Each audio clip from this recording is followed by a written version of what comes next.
एक दिन एक चूहा एक नदी के किनारे खेल कूद में मशगूल था कि उसने तभी एक मेंढक को देखा। दोनों एक दूसरे को देखकर हैरत में पड़ गए। चूहा, जो कि सूखी जमीन पर रहने का आदी था, पानी के अंदर रहने वाले जीवों के बारे में जानने को बहुत उत्सुक था। दूसरी तरफ मेंढक भी यह जानना चाहता था कि जंगल में रहने वाले इस जानवर की जिंदगी कैसी होती है। दोनों ने तय किया कि क्यों नहीं हर दिन कम से कम 1 घंटा नदी के किनारे बैठकर एक दूसरे की जिंदगी के हालात मालूम करें।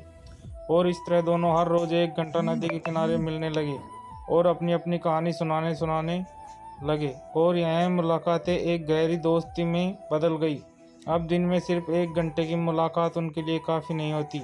इसलिए एक दिन चूहे ने अपने दोस्त से कहा कि तुम पानी के अंदर रहते हो और मैं तुम्हें ज़मीन से पुकारता रहता हूँ।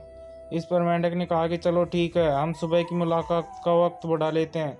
लेकिन चूहा इस पर संतुष्ट नहीं हुआ। उसने कहा कि सुबह की मुलाकात भी अब बहुत ही छोटी लगने लगी है। मैं तुम्हारे और पानी के अंदर की दुनिया के बारे में बहुत कम ही जान पाया हूँ। यह सुनकर मेंढक ने कहा, फिर तुम ही बताओ कि इसका क्या इलाज है।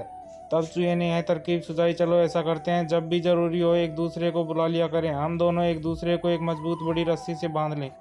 जब भी मैं रस्सी खींचूं तो तुम समझ जाना कि मैं तुम्हें बुला रहा हूँ।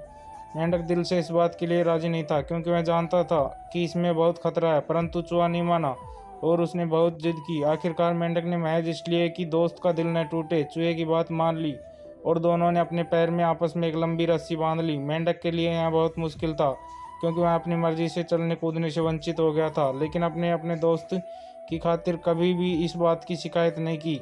एक दिन एक बड़े कौवे ने चूहे को देखा और अपनी चोंच में दबाकर उड़ने लगा। जैसे ही कौवा आसमान पे ऊपर ऊपर उड़ा तो मेंढक, जो कि चूहे से रस्सी से बंधा हुआ था, पानी से खींचकर बाहर आ गया और उल्टा लटक गया। आसमान में यह नज़ारा देखकर लोग हैरत में पड़ गए कि कौवा चूहे और मेंढक का शिकार एक साथ कैसे कर सकता है। यह सुनकर मेंढक ने जवाब दिया कि यह उन लोगों का अंजाम है जो बिना सोचे समझे हर किसी से दोस्ती कर लिया करते हैं और अपने दोस्त की हर अच्छी बुरी बात का मान रखते हैं।